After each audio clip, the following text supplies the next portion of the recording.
à parler de disciples. Amen. Je vais juste, Eric, si tu veux juste, j'en ai, je pense, pour encore minimum 2 dimanches, dont j'espère aujourd'hui et la semaine prochaine, j'aurai peut-être fini.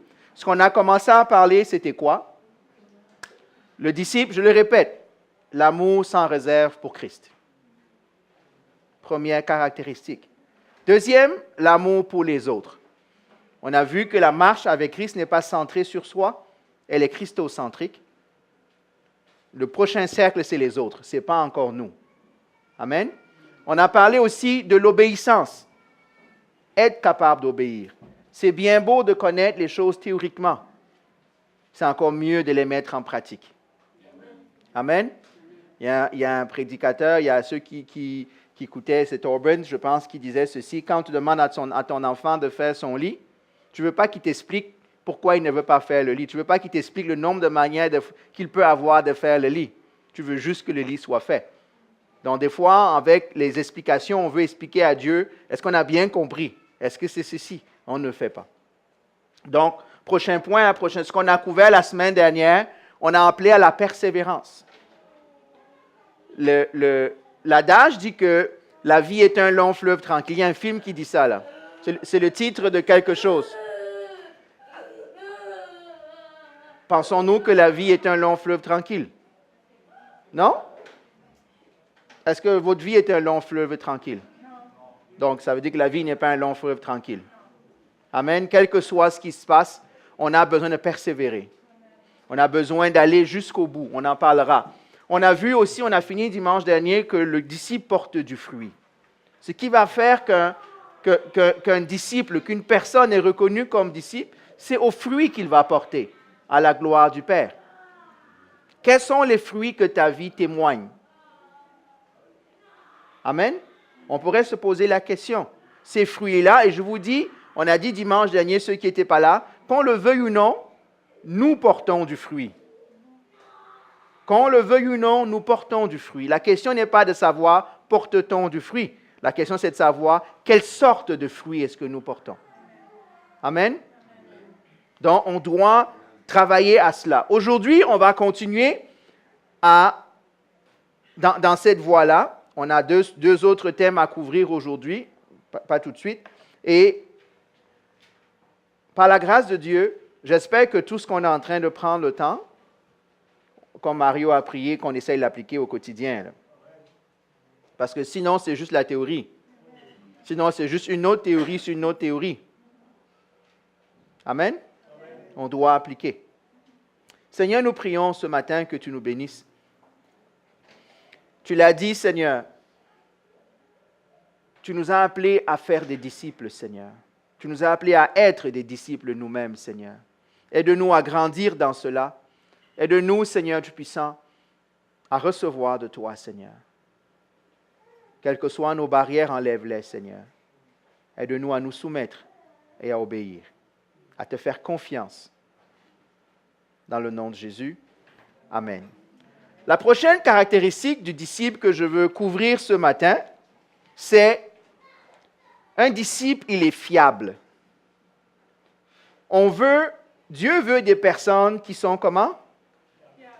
Fiables. Ça veut dire quoi, fiable? Voilà, quelqu'un sur qui on peut compter.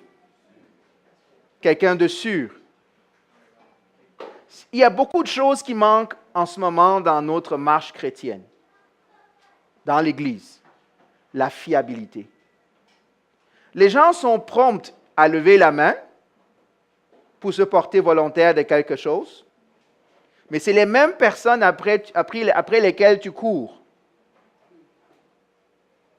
Il y a toujours une excuse. Il y a un bus qui est en retard, il y a un mal de dents, il y a, je ne sais pas, des choses bonnes, des choses moins bonnes. Je rappelle que la Bible dit que Dieu cherche des hommes fidèles. On en avait déjà parlé un peu il y a quelques semaines. Dieu veut des gens fiables. Voudriez-vous faire affaire avec quelqu'un qui n'est pas fiable? Voudriez-vous vous associer avec quelqu'un qui n'est pas fiable? Le disciple comprend cela. Le disciple comprend que je dois m'arranger. La Bible dit que ma parole En passant, parlons la parole. Dieu dit qu'il est sa parole. Hein? Dieu honore sa parole. Moi, il y a une chose que je crois, c'est que vous êtes votre parole. Si votre parole n'est pas fiable, personne ne va vous croire. Personne ne va vous faire confiance. On va demander, ah oui, je vais le faire. Qu'est-ce que l'autre va penser? Hein? C'est toujours comme ça. Hein? C'est toujours les mêmes. Dieu cherche des hommes fiables. On a besoin de personnes fiables. Moi, je m'attends, et je prends l'assemblée, que si vous êtes engagé dans une équipe, que vous soyez quelqu'un de fiable. Pas, on ne sait pas. Chaque semaine, on dresse les membres de telle équipe. Chaque semaine, il y a de nouveaux noms et d'anciens noms. On ne sait jamais qui est ex, futur ou présent. Ça dépend des intempéries. Ça dépend de la météo. Ça dépend de mes humeurs. Ça dépend de si je suis d'accord ou pas d'accord. Ça dépend de beaucoup de choses. Être fiable. Moi, je me rappelle, quand on venait d'arriver, je ne sais pas, Mario, je ne sais pas s'il est là, je ne sais même pas s'il se souvient, on venait d'arriver au Québec, Patricia et moi, bien, en tant que couple, et on est dans une église, et puis un jour, il y a une tempête de neige. On avait ce jour-là étude biblique.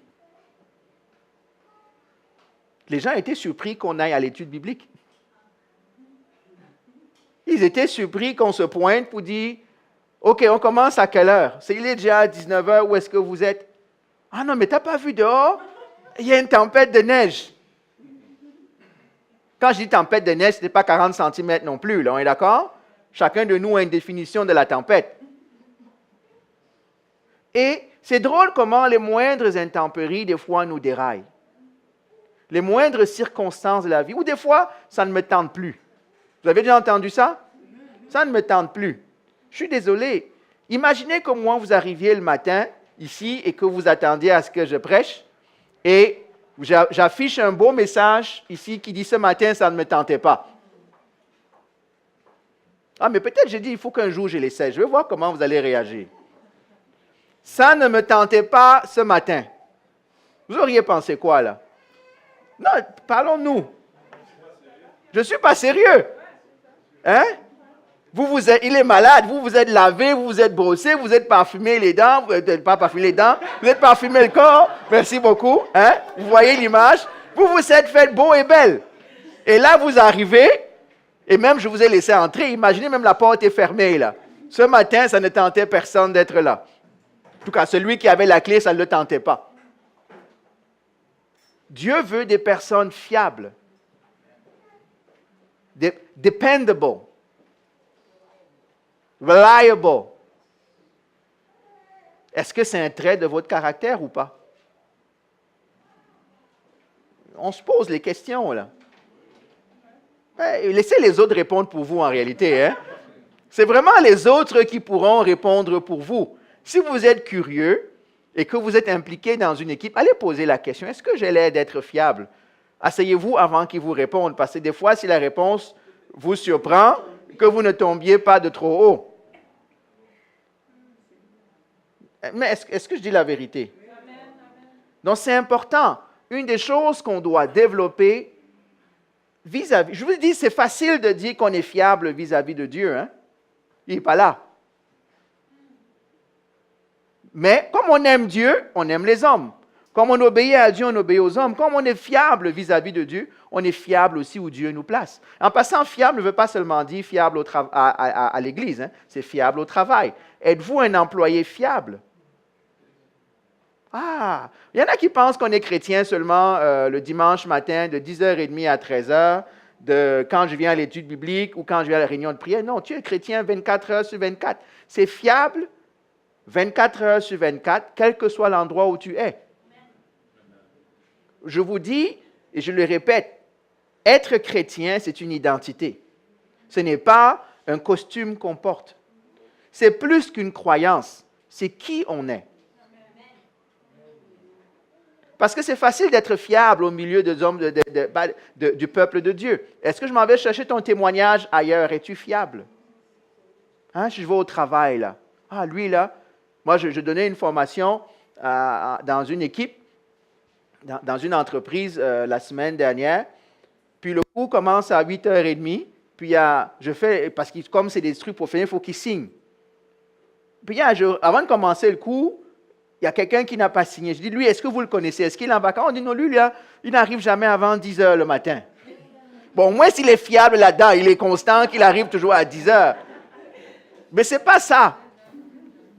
Est-ce qu'on comprend? Ce n'est pas ça. Ce n'est pas quand je veux, comme je veux. C'est selon le consensus. C'est selon ce qui se passe. Et en passant, la ponctualité est un signe de fiabilité. Parce que je peux commencer à compter sur qui je peux compter quand le culte va commencer. Ah, OK. Hein? Non, mais il faut qu'on se dise. En général, un jour, on va faire, tu sais ce qu'on va faire? Je vais prêcher pendant les 15 premières minutes. Après ça, on rentre à la maison. Il y en a qui vont arriver, on va dire, ah non, on est juste le gâteau aujourd'hui, on est déjà au dessert. Non, c'est vrai. C'est vrai, je sais que ce n'est pas facile le dimanche. Peut-être que ce n'est pas facile le dimanche parce que ce n'est pas facile le samedi soir. Peut-être. Peut-être. Mais en tout cas, ça c'est un autre sujet. Rentrons dans ce que je veux dire. Le premier texte, la première chose de fidélité ou de fiabilité, c'est le disciple répond à l'appel de Christ. C'est difficile. Quand on entend l'appel, on va prendre dans Ésaïe au chapitre 6, c'est un passage que nous connaissons, que plusieurs connaissent par cœur. Ésaïe 6, c'est une grande révélation où Ésaïe se retrouve devant le trône de Dieu. Il entend le cœur de Dieu qui pleure pour des hommes. Et il dit, je cherche.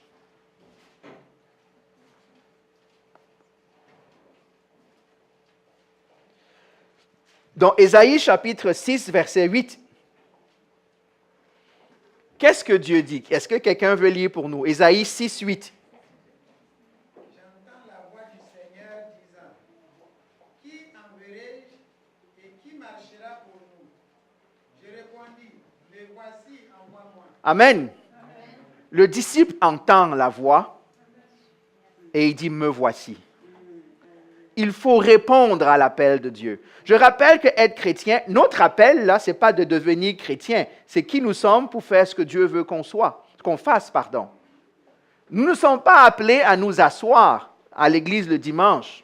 Ce n'est pas ça qui constitue la vie chrétienne. Ce qui constitue la vie chrétienne, c'est répondre à l'appel de Dieu dans nos vies. Quel que soit cet appel, quelles que soient les circonstances, ponctuelles ou plus spécifiques. Amen. Dieu cherche quelqu'un qui va dire, me voici. Envoie-moi. Fais-moi confiance. Tu peux compter sur moi, Seigneur. Amen. Je veux être quelqu'un sur qui tu peux compter. Me voici. Parce que la réalité, c'est que Dieu cherche encore aujourd'hui des hommes et des femmes qui vont juste faire une réponse toute simple. Comme on a chanté tout à l'heure, je te donne tout. Me voici. Prends ma vie. Prends mon cœur. Beaucoup de gens pensent que quand on dit ça, c'est parce qu'on n'a rien. C'est quand on n'a rien qu'on cherche quelque chose en Dieu. Non, tu peux tout avoir et te rendre compte que ça ne vaut rien dans la perspective de l'éternité. Donc, t'offrir à Dieu maintenant, c'est la meilleure des choses. Ceux qui sont humanistes, ceux qui sont,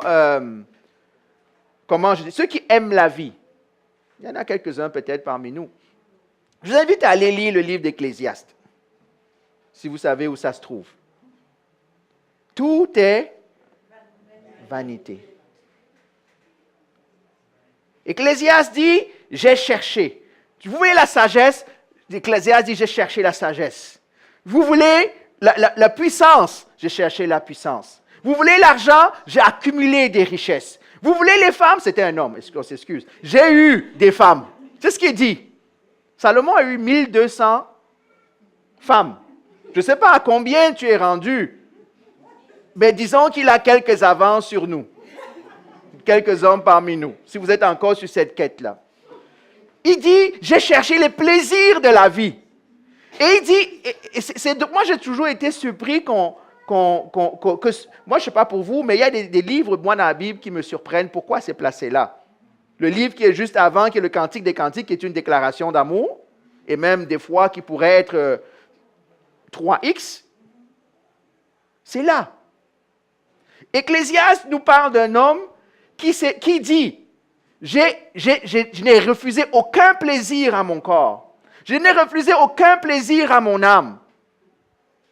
Il dit, je me suis rendu compte que la seule chose qui compte, c'est travailler et apprécier, manger et boire, c'est tout. C'est ce qu'il dit? Il dit ça à un moment donné. Mais il se rend compte que ça va plus loin que ça. Il dit que finalement, la seule chose qui compte, c'est l'éternel. Parce qu'à la fin de tout ça, qu'est-ce qui va rester? Qu'est-ce qui reste? Donc Dieu cherche des gens. Je ne sais pas ce que tu as entre les mains. Peut-être que ce que tu as entre les mains, ce que tu chéris, est ce qui t'empêche d'avancer avec Dieu. Peut-être. Peut-être que tu as une belle carrière. Peut-être que tu as de grands projets. Peut-être que tu as des peurs. Peut-être que tu as... Je ne sais pas, ça peut être positif ou négatif. Hein? C'est peut-être ça qui empêche de devenir fiable. Tu dis, Seigneur, tu comprends, j'ai encore besoin d'atteindre le million avant de te servir. J'ai besoin de devenir ceci, j'ai besoin de devenir cela. Non. Je cherche quelqu'un. Donc le disciple commence par répondre à l'appel. Il répond à l'appel de Dieu. Vous savez, c'est surprenant. Est-ce que ça vous est déjà arrivé, si on est honnête entre nous, que des fois tu sens que Dieu te met quelque chose à cœur, mais c'est le mauvais moment de la journée, tu es en train de faire quelque chose que tu aimes, ou bien tu as d'autres plans à ce moment-là? Ça vous est déjà arrivé? On ne répond pas à l'appel quand on fait ça. Hein? C'est vrai? On ne répond pas à l'appel. Pensez que je parle seulement de l'appel pour aller évangéliser les nations. Non, non. Les appels, là, c'est souvent les petites choses du quotidien. Le moment important, c'est je suis en train de cogner à ta porte. J'ai besoin que tu ailles encourager un frère ou une sœur. J'ai besoin que tu fasses ceci. Oui, mais Seigneur, ce n'est pas le bon moment. Tu sais que Young and Restless est en train de passer. Tu comprends qu'il y a un match de foot là. Hein? Tu comprends que le Canadien est en train de jouer ce soir. J'ai déjà prévu tout. Je parle de moi, hein? Je ne parle pas de vous, donc je ne sais pas comment vous répondez. Mais des fois, on a nos préférences. Je ne regarde pas Young and Restless. On est d'accord, c'est la seule chose, au moins, je parlais d'autres personnes que de moi. On a besoin de réaliser tous ces petits appels. L'obéissance commence là-dedans. Si nous, on veut venir témoigner ici devant, dire, pasteur, je veux témoigner, je veux le micro, parce que j'ai reçu une révélation que Dieu me dit que je vais partir au fond du monde pour sauver une tribu perdue. Ça nous valorise. Ça nous donne l'impression qu'on va faire quelque chose de grand. Vous comprenez ce que je veux dire? Mais comment Dieu va t'envoyer sauver les Mayas, sauver les Pygmées ou sauver je ne sais pas qui à l'autre bout du monde quand il te réveille juste à 2 heures du matin pour te dire, peux-tu prier pour quelque chose? Donne-moi juste 2 minutes tout de suite là. Tu dis, Seigneur, tu ne comprends pas, c'est que demain j'ai une réunion à 6 heures du matin ou à 7 heures, c'est très important. Moi, mon sommeil, c'est capital. Parce que Seigneur, tu ne m'as pas encore vu le matin quand je n'ai pas beaucoup dormi. Quand je n'ai pas encore eu mon café. Est-ce qu'on se rend compte à quel point ça peut être ridicule quand on commence à faire ça? Mais on est prêt, Seigneur. Envoie-moi, Seigneur, je suis prêt. Il te réveille à 2 heures du matin, tu dis, Seigneur, pas ce matin, OK? Reviens dans 3 heures. Reviens dans 4 heures. Là, j'aurai dormi, toi, tu comprends. Moi, je vous dis une chose. Il n'y a aucun temps que vous investissez en Dieu où Dieu vous laisse tomber. S'il y a des gens qui sont prêts à témoigner que des soirées de prière que vous avez passées, le lendemain matin, vous êtes en forme, vous aviez dormi 12 heures. Vous avez offert à Dieu ce qu'il a demandé à ce moment-là. Dieu sait comment restaurer. Est-ce que je dis la vérité? Pour que ce ne soit pas juste moi, là. Ça peut être à l'école, ça peut être au travail, ça peut être plein de choses. Parce que ou Dieu est avec vous ou il n'est pas avec vous. Est-ce qu'on est d'accord? Ou Dieu a créé ou il n'a pas créé. Ou Dieu est capable de restaurer. La Bible dit que ceux qui se confient à l'Éternel font quoi? Ils renouvellent quoi? Non, leur sommeil, ils dorment beaucoup. Parce qu'il dit dans Psaume 91, quand tu dors bien, parce que je veille sur toi. On aime ce passage-là, mais il dit aussi que ceux qui marchent avec moi, ceux qui se confient en moi, renouvellent leur force. Dieu est capable. Je lisais un texte, il faut que je le retrouve pour certains parmi nous. Il disait, dans ta présence, je rajeunis. Dans ta présence, je rajeunis. Il y en a qui prennent de la liposuction, il y en a qui font plein de choses pour rester jeunes. Mais Dieu dit que dans ma présence, dans ta présence, je rajeunis. Wow!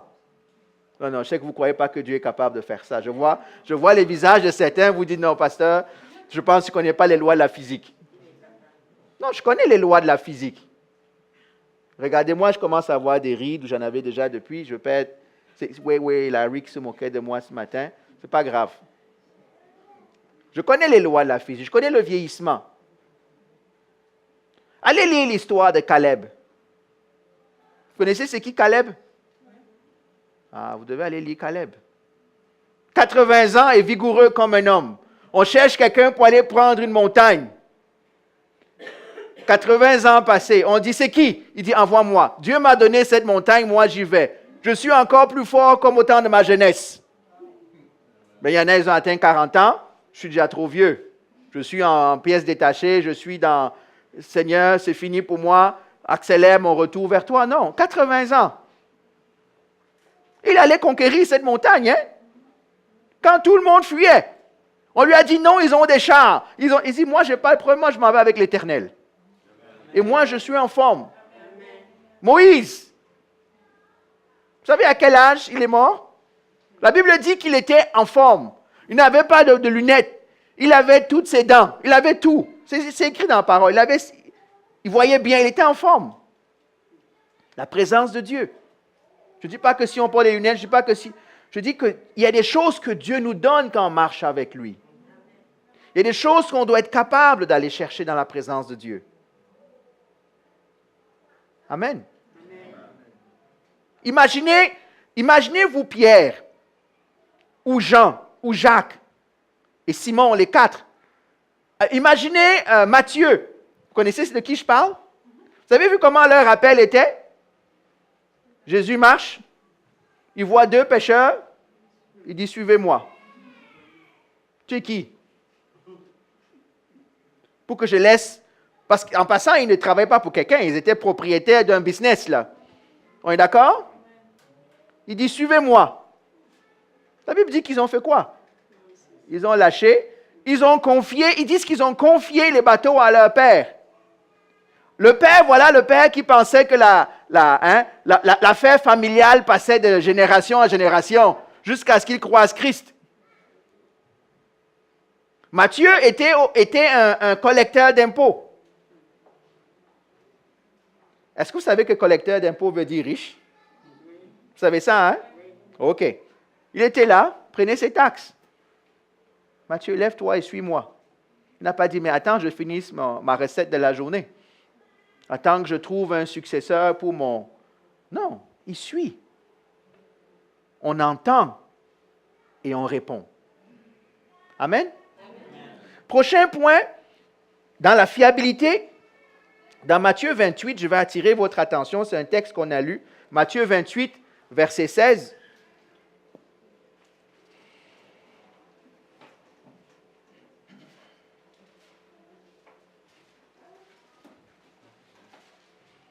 Matthieu 28, verset 16.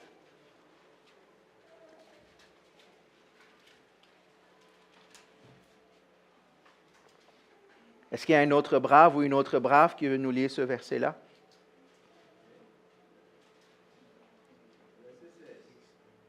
Les 11 disciples allèrent en Galilée, sur la montagne que Jésus leur avait désignée. Amen. Est-ce que vous entendez quelque chose là? On dit, juste pour vous placer dans le contexte, après la résurrection.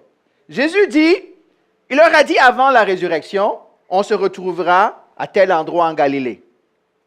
Quand les femmes le voient ressusciter, il dit, va dire à mes disciples qu'on va se retrouver où j'avais dit. Le disciple, il fait quoi? Il va à l'endroit qui lui est montré. Il est là où Dieu veut qu'il soit. Il y en a qui ne sont pas toujours à l'endroit où Dieu leur a demandé d'être. Dans la vie, dans les positions, dans les relations, dans l'église. Je veux être à l'endroit où moi je veux être. Je suis le maître de ma vie. C'est vrai ça? Non. Quelqu'un de fiable, si tu lui dis on se rencontre au Tim Hortons au coin de la rue, il ne t'attend pas au Burger King. Non? Ouais, je ne sais pas là. Pour vous, je ne sais pas. Je vois certaines de vos réactions, j'ai peur de vous donner rendez-vous quelque part. Je ne sais pas où je vais avoir à me retrouver. Non. On dit qu'on se retrouve à tel endroit, telle heure. On y est. Combien d'entre nous sont pas sûrs? Combien d'entre nous sont à l'endroit de leur vie où ce n'est pas là où Dieu leur demande d'être? Combien ne sont pas dans l'appel que Dieu a mis sur leur vie, sont dans un autre appel? L'appel des hommes, leur appel, mais pas l'appel de Dieu. Es-tu à l'endroit où Dieu te demande d'être? Es-tu à l'endroit pour plaire à quelqu'un? À un pasteur, à ta famille, à je ne sais pas quoi? Es-tu à l'endroit où Dieu s'attend que tu sois? Je ne sais pas. Hein? Je ne demande pas de vous lever et de partir si ce n'est pas ici. Attendez au moins jusqu'à la fin. Mais la réalité, il faut être où on doit être. Parce que Dieu, il n'y a que, moi je le dis la dernière fois, tu dois être à l'endroit où tu dois être parce qu'il n'y a que toi qui peux le faire bien. Je vais le répéter jusqu'à ce que ça rentre. Si tu fais quelque chose qui n'est pas tien, tu es à l'endroit où tu ne dois pas être, tu vas mal faire le travail, tu vas être frustré et tu vas empêcher celui qui devrait travailler de travailler.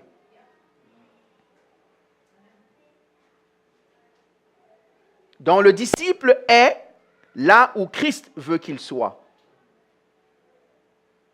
Il a dit, on se retrouve, écoutez, ça dit sur la montagne que Jésus leur avait désignée. Pas sur n'importe quelle autre montagne. Il y a plein de montagnes, hein? Mais c'est sur celle-là que je veux que vous m'attendiez. Donc on va là-bas et on attend. Amen. Fiable, on a dit. Qui veut une auto fiable ici? Hein? Surtout en hiver, hein? Si ton auto n'est pas fiable, commence à la changer maintenant parce qu'il va commencer à faire froid. C'est vrai? Dieu, des fois, nous change aussi comme une auto qui n'est pas fiable. Des fois.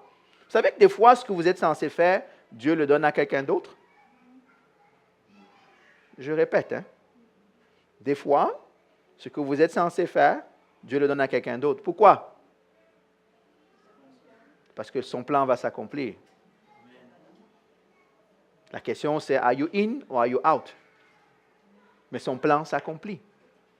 Oui, tu ne fais pas, il va trouver quelque chose. Ça, c'est autre chose. Ce n'est pas ça qu'il avait prévu. Dieu est bon dans comment on appelle ça, vous savez, quand tu dois aller te reformer en réorientation de carrière. Dieu est bon. Il va te ramener autre part. Il va te recycler. Il va t'amener. Non? Ben, j'espère que vous réalisez que ce que je dis est vrai. Hein? J'espère. J'emploie des mots simples. Parce qu'on doit réaliser que Dieu veut qu'on soit où il nous demande d'être. En passant, une des choses que Satan fait, puisqu'il faut qu'on parle de l'ennemi, une des choses que Satan fait, c'est t'amener à être où tu ne dois pas être.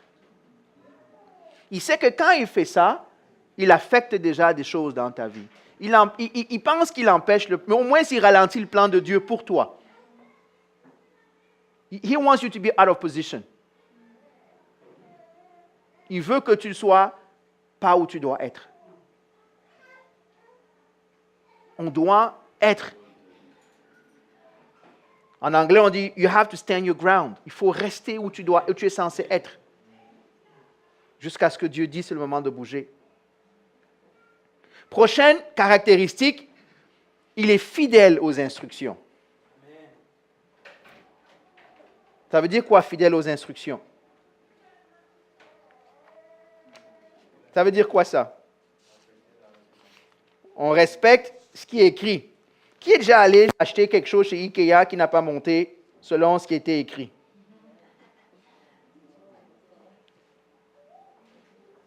Vous comprenez de quoi ma question? Qui est déjà allé acheter quelque chose chez Ikea, qui a regardé le manuel de montage, dit, ah, je pense qu'ils ne savent pas moi, je sais comment ça marche. Mets ça à côté et commence à monter. Ça ne vous arrive pas, je sais. Hein? Respectez les instructions. Matthieu 24. On va prendre une parabole. 45-46.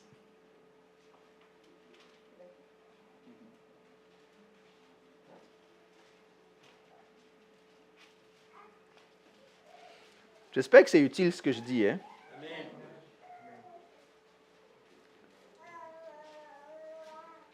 Matthieu 24, 45-46. Est-ce qu'il y a une autre brave ou un autre brave?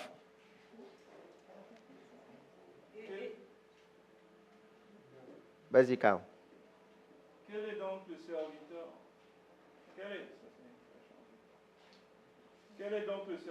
fidèle et prudent que son maître a établi sur les gens pour leur donner la nourriture au temps convenable? Heureux ce serviteur que son maître, à son arrivée, trouvera faisant ainsi. Amen. Quel est le serviteur comment? Fidèle, fiable et prudent.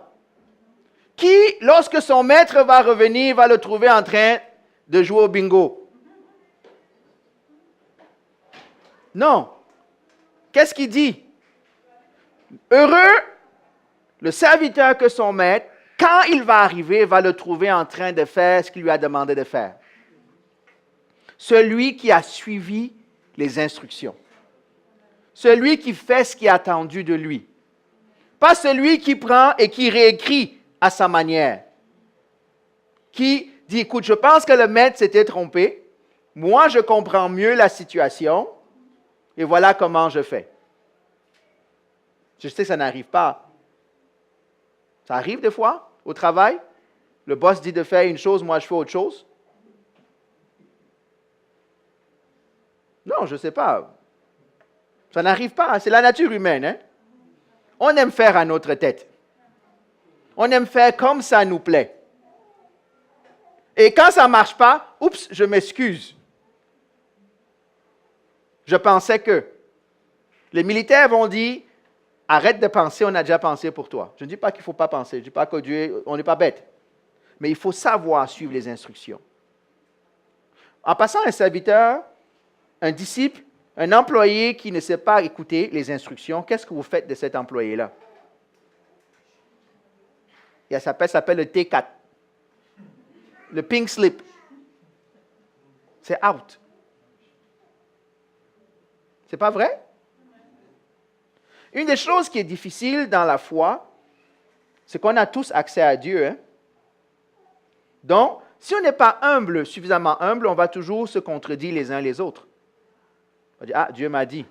Toi, tu m'as dit ça, mais Dieu m'a dit ça. Donc, c'est qui gagne? C'est moi, parce que c'est moi qui décide ce que je veux faire de ma vie. Et je me contente de dire que Dieu m'a dit. Non, si tu es soumis à une autorité, tu es dans une équipe, on te demande de faire ça, fais-le. Si tu vas me dire, oui, mais ce n'est pas une bonne idée, bien, parle à la personne. Dis-lui que ce n'est pas une bonne idée. Mais s'il a quand même décidé que c'est ça qu'on fait, fais-le.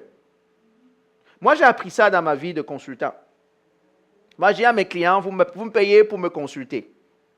C'est vrai, un consultant, c'est quelqu'un qu'on consulte. C'est vrai?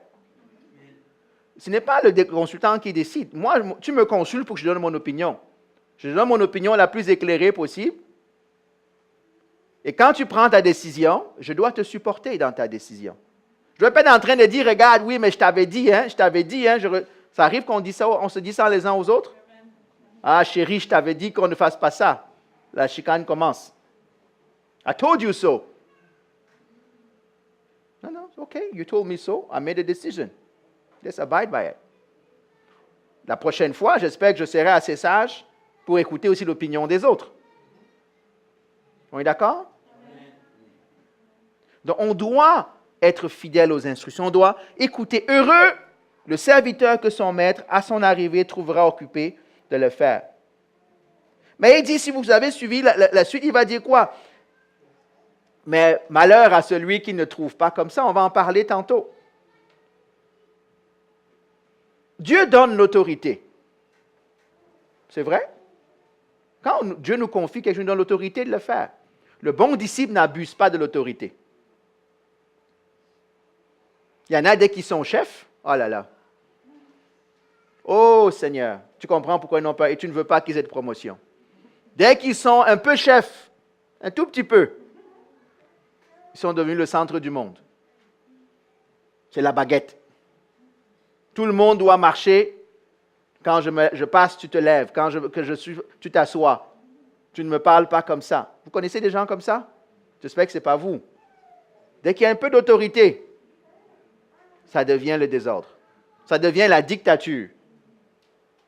On a tous, je pense, des fois, des petits dictateurs en nous. C'est juste qu'on n'a pas eu l'opportunité de les permettre d'exercer leur dictature. Vous avez remarqué que ceux qui sont à l'opposition crachent toujours sur le gouvernement qui règne? Hein?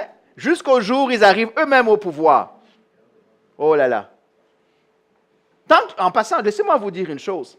C'est vrai dans la vie, hein, c'est vrai dans l'Église. Tant que vous n'avez jamais eu l'autorité entre les mains, vous ne savez pas ce que ça veut dire de diriger. Hein? C'est vrai ça? Vous avez une idée de ce que ça veut dire.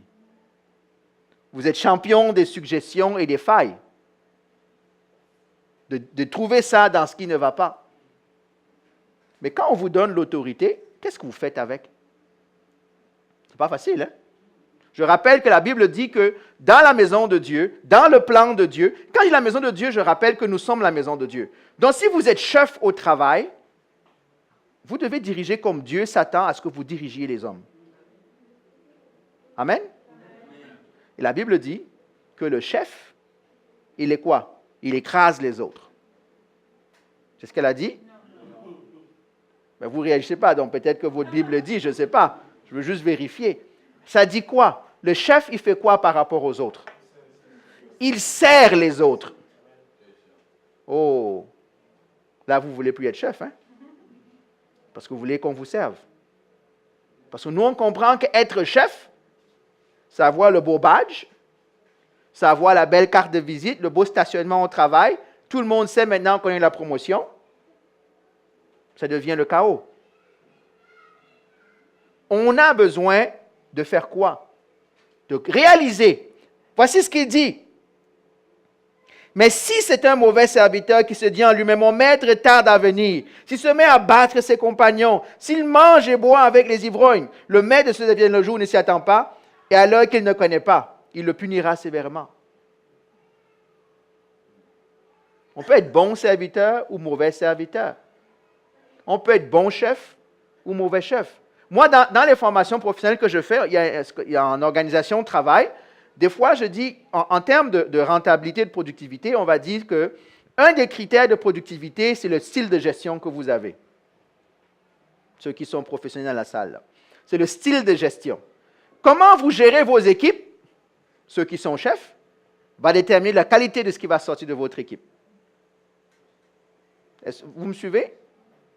Je dis, est-ce que vous avez déjà vu au travail que des fois on affiche des postes, mais quand on sait que c'est tel chef qui affiche le poste, il n'y a personne qui va soumissionner au poste, hein, postuler au poste? Vous avez déjà vu ça? Ah, moi, je le vois tous les jours. Oh, c'est José. Non. Lui, là, c'est un mangeur de ressources. Par contre, il y a de bons chefs. Vous savez que les bons chefs au travail se font solliciter. As-tu un poste? Ils n'ont même pas besoin d'afficher. J'ai appris que peut-être qu'il y aura quelque chose qui va s'ouvrir. Pense à moi. C'est vrai? L'autorité. Comment vous exercez l'autorité? Comment vous faites que les gens ont envie ou pas envie? Il y a quelqu'un qui dit, un leader, pour que vous soyez leader, il faut qu'il y ait au minimum des gens qui vous suivent. Si vous êtes un leader que vous ne leadez rien, vous n'êtes pas un leader. L'idée veut dire conduire d'autres personnes. Donc, si vous regardez derrière vous et qu'il n'y a personne qui vous suit, à moins qu'ils aient un gun sous la tempe ou qu'ils aient une corde attachée au cou, ils sont obligés de venir, ce n'est pas la même chose. Heureux, celui qui s'occupe des affaires du maître.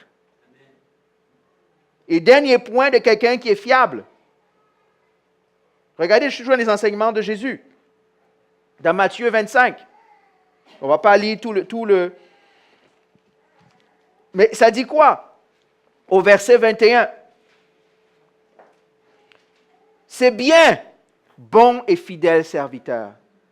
Quelqu'un de fiable a l'intérêt du maître à cœur et non pas le sien. Le disciple a l'intérêt du maître à cœur et non pas le sien. Est-ce que je répète ça? Le disciple a l'intérêt du maître à cœur et non pas le sien.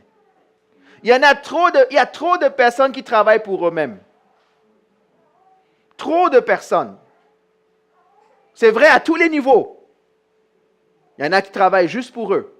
Ce n'est pas important ce qui se passe. L'intérêt de la compagnie, ce n'est pas important. L'intérêt de l'Église, ce n'est pas important. Moi, ce qui importe, c'est que ma carrière avance.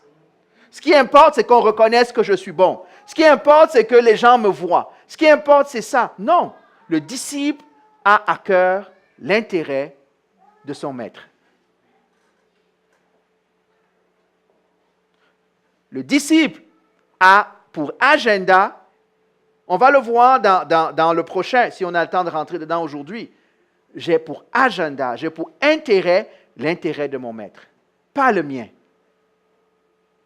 Je me dis, oui, mais au travail, si je fais ça, là, je suis fini. Mais Dieu est fidèle. C'est vrai ça? Je rends grâce à Dieu que Dieu n'est pas un maître comme les hommes. Est-ce que vous savez que quand vous prenez à cœur les intérêts de Dieu, il prend à cœur les vôtres? Un bon leader va prendre à cœur les intérêts de ses ressources. Je ne parle pas seulement à l'Église, je parle même au travail. Quand vous vous intéressez aux personnes qui travaillent pour vous, elles ont envie de travailler. Elles ont envie de se défoncer pour vous. Vous êtes coach, vous êtes, quel que soit le cas, l'intérêt des gens. Ce ne sont pas des machines. C'est vrai? On doit apprendre à garder l'intérêt de l'autre à cœur. Et si on est en mission, ce n'est pas notre mission, c'est l'intérêt de celui qui nous envoie. Donc, on dit quoi? Le disciple, c'est quelqu'un qui devient fiable. Il apprend à être fiable. La Bible dit, bon et fidèle serviteur dans les petites choses. Il dit, si tu n'es pas fiable dans les petites choses, comment est-ce que je vais te confier de grandes choses? C'est pas vrai? Si je ne peux pas compter sur toi à 2 heures du matin, comment veux-tu? Je te demande 5 minutes, mais tu chantes que je te donne toute ma vie. Je demande juste 5 minutes. Tu dis non, c'est trop petit. Prends tout. C'est comme ça qu'il prend. C'est comme ça qu'il commence. Parce qu'il nous apprend à réaliser comment on marche avec lui. Notre niveau de fiabilité. Parce que quand mon auto n'est pas fiable, qu'est-ce que je fais? Je l'amène au garage. Je dis, Seigneur, je me rends compte que j'ai ce problème. J'entends ta voix, mais je n'arrive pas à dominer ma chaise, je n'arrive pas à faire. Seigneur, aide-moi. Le maître va t'aider. Parce qu'il sait ça. Mais il le fait quand même. On a besoin, je vous encourage, on a besoin d'être des personnes fiables. Des personnes sur qui on peut compter. Pas seulement, qu'est-ce qu'on a dit à Ishmaël? Ishmaël sera comme un âne sauvage qu'on ne pourra pas dompter. Il y en a qui sont comme des ânes sauvages. Vous savez c'est quoi un âne sauvage? Dans ce contexte, quelqu'un qu'on ne peut pas dompter. Quelqu'un qui est fougueux, juste à sa tête. Quelqu'un qui ne fait que ce qu'il pense. Je vous dis, si vous êtes comme ça, Dieu veut travailler ça. Parce qu'il ne pourra pas vous utiliser. Si vous levez la main que vous voulez être utilisé, devenez fiable. On a vu d'autres choses. Ça, c'est une autre chose. Apprendre à être sur quelqu'un sur qui on peut compter. Vous savez, des fois, en tant que pasteur, certains d'entre vous me demandent d'écrire des lettres de recommandation. Ça arrive. Vous savez, des fois, je peux voir des personnes, j'ai la difficulté à dire qu'est-ce que je vais dire pour cette personne-là. Est-ce que je dis la vérité ou est-ce que je... Oh! Qu'est-ce que vous me montrez? Moi, j'avais une collègue de travail qui me dit, écoute, je vais te mettre ton nom comme référence parce que j'ai un employeur qui va t'appeler. Je lui dis, est-ce que tu es sûr que tu veux que je témoigne pour toi? Non, mais je vous dis, est-ce que tu es certaine? Elle me dit, oui. Je dis, mais est-ce que tu sais ce que je vais dire? Parce que les gens pensent que, comme ils t'ont donné comme référence, alors tu vas juste... Ben oui. Je dis non. Si vous avez fait ça, là, assurez-vous que la personne qui va témoigner pour vous, ne l'amenez pas à mentir, juste pour vous faire plaisir. Elle me dit oui. Vous ne m'appelez plus comme témoin. Hein? La personne m'a appelé, je lui ai demandé, la première personne, l'employeur m'a appelé, elle me dit, j'appelle pour telle personne. Je dis, OK. Elle m'a dit, vous allez m'appeler. C'est quoi, première question que je lui ai posée, c'est quoi le poste qu'elle est en train pour lequel elle soumissionne? Elle m'a décrit le poste. Je dis, je ne pense pas qu'elle soit faite pour ce poste. Il me dit, comment ça? Ben, je dis, j'ai travaillé avec elle dans le même poste et puis, c'est pas travailler en équipe.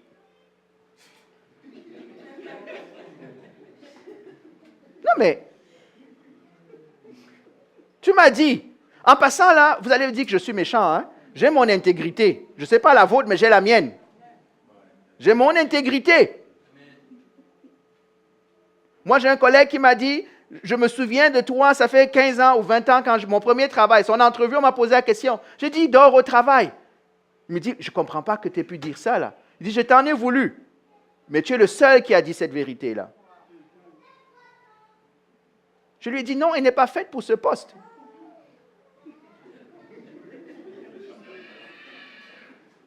I'm sorry. Je vous dis, I am sorry. Si vous demandez, moi je vous dis, j'essaie de nous parler terre à terre. Hein. Quand vous parlez à quelqu'un et que vous demandez une référence de la personne, arrêtez de voir comme si vous demandez une faveur à quelqu'un. Commencez à voir que, est-ce que la personne, qu'est-ce qu'il va vraiment dire de moi? Qu'est-ce que les gens disent de moi sur ce sujet-là où je demande une référence? Je ne sais pas, j'espère que je vous parle, que je nous parle. Là.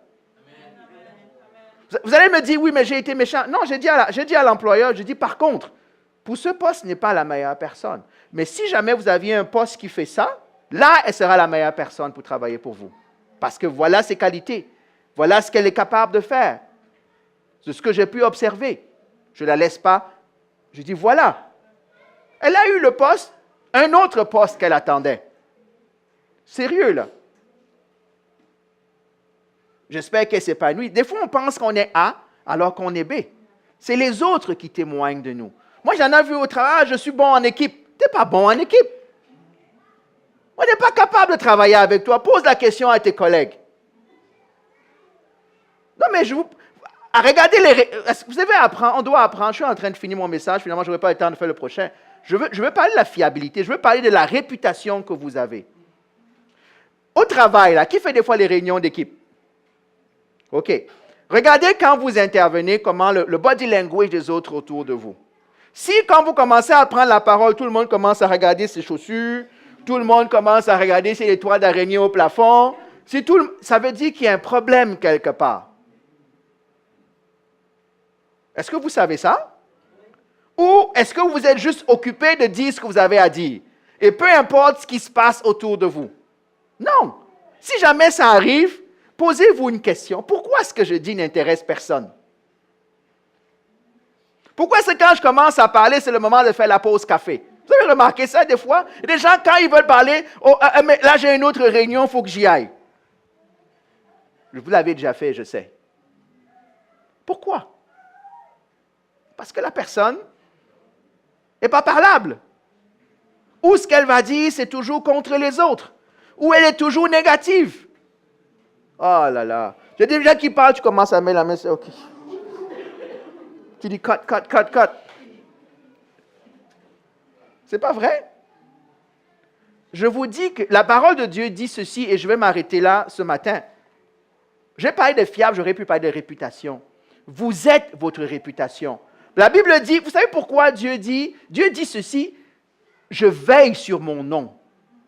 Parce que le nom de Dieu veut dire quelque chose. Il est son nom. Avec son nom vient une réputation. Avec son nom vient une certitude. La question, c'est la même chose pour nous. Quand ton nom est prononcé quelque part, à l'église, au travail, chez tes amis, à quoi les gens pensent? Qu'est-ce que les gens voient? Tu serais surpris. Tu serais surpris. Vous voyez que je suis parti de fiable, hein? Mais tout ça fait partie de qui nous sommes. Tous, on ne juge personne. Le proverbe dit qu'on connaît le maçon où? Au pied du mur. Quel est le mur que tu as bâti? Et laisse les gens te dire à quoi ressemble ton mur. Arrête de te péter les bretelles en bon québécois, de dire que je suis un bâtisseur de murs. Oui, mais laisse les autres te dire quel mur tu as bâti ou que tu n'as pas bâti.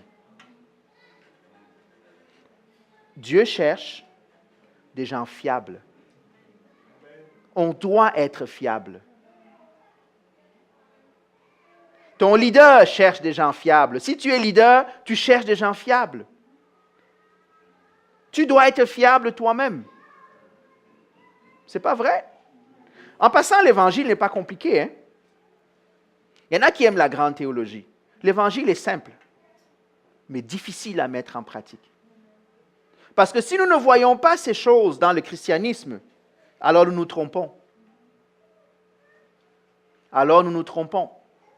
Ce sont ces petites choses-là qui font la différence entre vous et quelqu'un d'autre. Il y a des gens fiables sans être chrétiens. Hein? Est-ce qu'on est d'accord? Donc, ce n'est pas une question de... Il y a des gens fiables sans être chrétiens. Mais le christianisme a des exigences encore plus grandes. On ne peut pas seulement se contenter de dire que j'ai cru et que je vais à l'église et c'est tout. Non, ça, ce n'est que le début.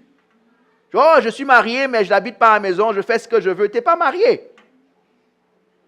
Même si le papier le dit. Pourquoi vous riez? Nous, on aime ça. Ce n'est pas ça qui compte, les amis. Ce qui compte, c'est qui on est. Est-ce que Dieu peut compter sur nous? Est-ce que mes frères, mes sœurs, mes collègues peuvent compter sur moi? Vous serez surpris des personnes que vous impacterez dans votre vie en ayant une bonne réputation. En ayant une bonne réputation. Dans la maison de Dieu. À l'extérieur de la maison de Dieu. Vous serez surpris. Je l'ai dit et je le répète, l'emballage vaut aussi le contenu. Vous êtes l'emballage du message de Dieu. J'espère que l'emballage est présentable. The wrapping. On va prier.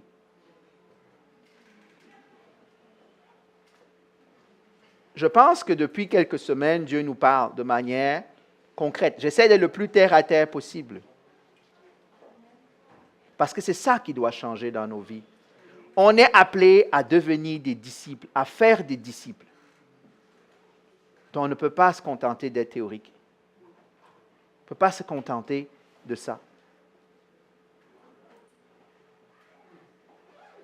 La bonne nouvelle, c'est que lorsque Dieu nous parle, ou la parole nous parle, moi je considère que j'ai mes propres défis.